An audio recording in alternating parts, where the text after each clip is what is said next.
Nuru ya Agano. Athos alilikumbatia Biblia yake kifuani, akitamani kuelewa ahadi za Mungu. Alisoma kila mstari kwa makini, lakini maneno yalionekana kuwa ya kina na moyo wake ukazidi kuchanganyikiwa.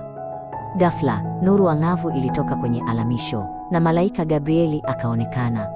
Usiogope, Mungu hutimiza ahadi zake daima. Njoo tutembee pamoja katika njia ya agano. Aliposikia maneno hayo, tabasamu angavu likaenea usoni mwa Athos. Kwa ghafla chumba kilitoweka na bustani yenye harufu nzuri iliyojaa sauti za ndege ikafunguka mbele yao. Hapa ni Edeni, Gabrieli alisema kwa upole. Hapa Mungu aliwaumba Adamu na Hawa na akawabariki wakue na kuongezeka. Mungu aliwaamuru wasile matunda ya mti wa ujuzi wa mema na mabaya. Katika utii huo kulikuwa na uzima na baraka tele.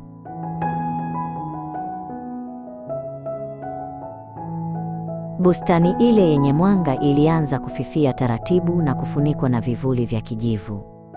Adamu na Hawa walipomwasi Mungu, dhambi iliingia ulimwenguni, Gabrieli alisema kwa sauti ya upole. Macho ya Athos yakajaa machozi alipojihisi huzuni ya kutengwa na Mungu. Hata hivyo, Mungu aliahidi kwamba uzao mmoja angemponda kichwa cha nyoka.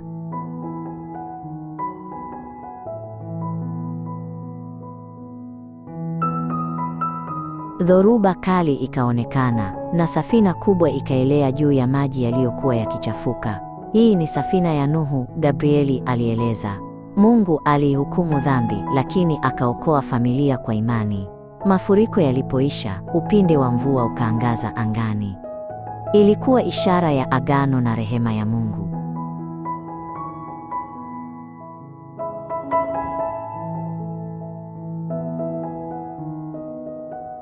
Dhoruba ilitulia na usiku wa jangwani wenye utulivu uliojaa nyota zisizohesabika ukaonekana. Mungu alimwahidi Abrahamu uzao mwingi kama nyota za angani. Ingawa hakuona yajayo, Abrahamu aliamini na kutii. Watoto walihisi jinsi agano la Mungu lilivyo kubwa na la hakika.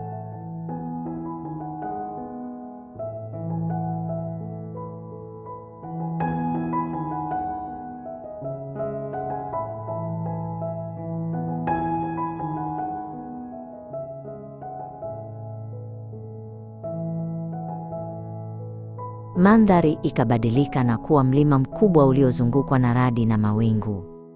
Huu ni mlima Sinai ambako Mungu alimpa Musa amri 10, Gabrieli alisema. Sheria ilionyesha watu wa Mungu jinsi ya kuishi katika utakatifu na upendo. Haikuwa mzigo, bali ilikuwa zawadi inayoongoza kwenye uzima.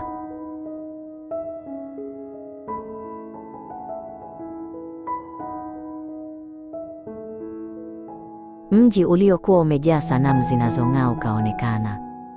Watu wanaposahau agano, mioyo yao huwa migumu, Gabrieli alisema kwa huzuni. Mara kwa mara watu walimwacha Mungu. Hata hivyo, Mungu kwa rehema aliwatuma manabii, akiwaita warejee.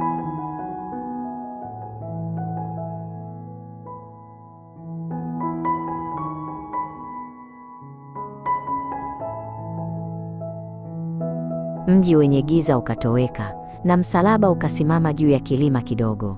Pembeni yake alikuwepo mwanakondoo mpole. Mungu alimtuma mwana wake Yesu kuwa mwanakondoo aondoaye dhambi zetu, Gabrieli alisema. Kwa damu yake agano jipya liliwekwa.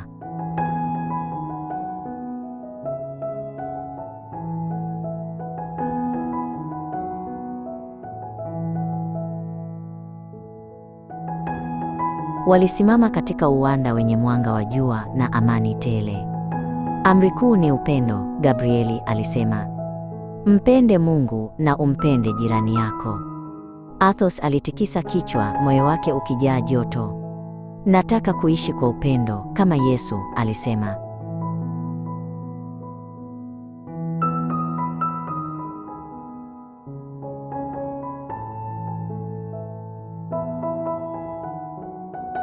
Safari ilimalizika na Athos akajikuta amerudi chumbani mwake. Lakini sasa chumba kilikuwa kimejaa nuru mpya. Tuishi upendo wa Mungu kupitia neno, sala na kusaidiana, alisema.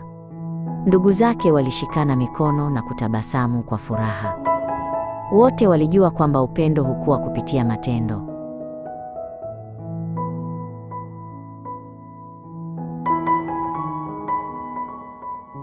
Katika uwanda ulioangazwa na jua, watoto walitafakari safari ndefu ya wanadamu pamoja na Mungu. Ingawa watu walivunja agano mara nyingi kwa dhambi na ibada ya sanamu, Mungu hakuwahi kukata tamaa. Kupitia damu ya Yesu, Mungu alianzisha agano jipya lililoandikwa mioyoni mwetu. Bwana tusaidie tukukumbuke wewe kama Mungu mwaminifu wa agano, na tuishi leo katika upendo. Amina.